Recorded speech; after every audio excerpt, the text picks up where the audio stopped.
Hello, recorders. Welcome back to my channel. I'm your host, Steven. Well, I'm finally ready to talk about my journey visiting Jason David Frank's grave. I actually found out about his grave through a YouTube video. It showed up on my recommendations and I took a look at it and it's like, oh my God. So I did a little bit more background checking on it because I wanted to look for it. As soon as I tracked it down, I just wanted to seize an opportunity to go to Houston to visit it. And when NostalgiaCon announced their show in Houston towards the end of 2024, I like, this is it. I have to go see the grave.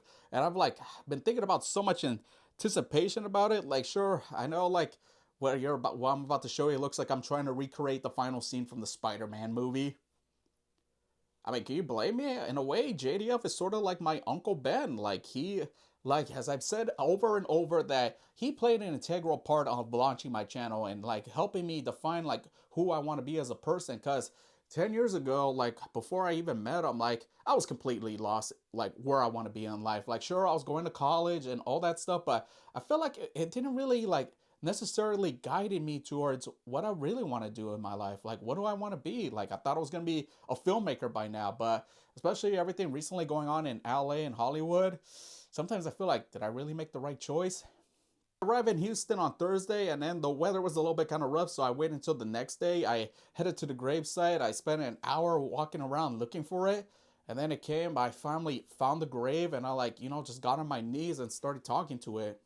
I wish I could tell you right now that everything you did for me in the last 10 years, like all my incredible life, is because of you. Like, I am so thankful for you, and I'm not mad at you for what you did, but it just now, after this year, what's been going on with me, I feel like now I just have a better understanding to why you did it and how I can't believe like I've been thinking about that own choice like throughout this year. Like, what if I ended up doing it?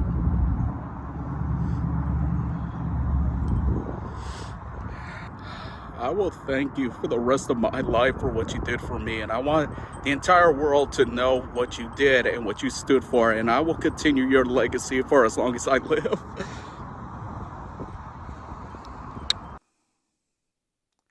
Now I know you heard me thinking that I've been thinking about like making that own choice. Like, I'll be honest, sometimes I do have suicidal thoughts, like especially like all the health issues I was happening in 2024, like it really scared the shit out of me. It really did. Like my head was always hurting and I felt like, was I diagnosed with this? Am I going to get this, develop this? And I'm like, no, like everyone told me that I look fine, and I should have just continued listening to those people, cuz now to this day I may not look like I'm fine, but uh, I'm just twisting my words around, and that's the thing. Like, sometimes I don't even know what really goes on in here. Like, I try to always sustain myself with positive thoughts, and especially like everything that I accomplished after JD had passed. Like I mentioned before, like I thought in 2022, like I was gonna do LA Comic Con.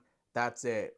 Put away my suit, never do another convention again, because I couldn't bear to do another one without knowing that he isn't gonna be there. But I met Amy Jo Johnson that day, and it's like, that gave me the motivation to keep on going. And like, yeah, like, so at the beginning of 2023, I started wearing these tribute shirts of JDF at every convention to either raise awareness of his, suicide, and like, like that you are never alone, you are surrounded by someone. And especially like all of it leading up to me meeting Mark Hamill when he talked about, Carrie Fisher's passing, like how maybe it's just not wanting to face reality, but to me, she's very much in the present, and like I felt like it connected really well what he said, and I like it took it to heart ever since then.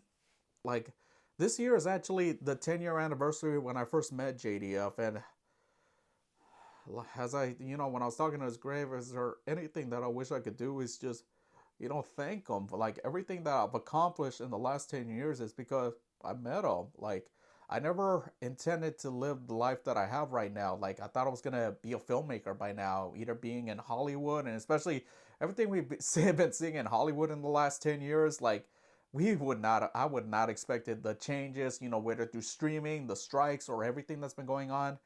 If there's one thing is that I'm proud of, I'm glad I became its Rec Time Media. Like, I am glad I am the person that I am today because like I met this guy. Like, I was completely lost with like always struggling like what I want to be in my life, what I want to do. Like I'm so glad because all these memories, all the friendships, the ones that have like stuck by me in this whole journey, I could have not have done it if I never met the guy. And for that, I will forever continue talking about what Jason David Frank meant to me, not just because of Power Rangers, but what for what he's done for me, what he's motivated me. Like I will always talk about him, no matter what I do in my life, no matter how old I get. Like I'm always gonna talk fondly about him, and for that, I am so incredibly thankful for him, and I wish he was still with us.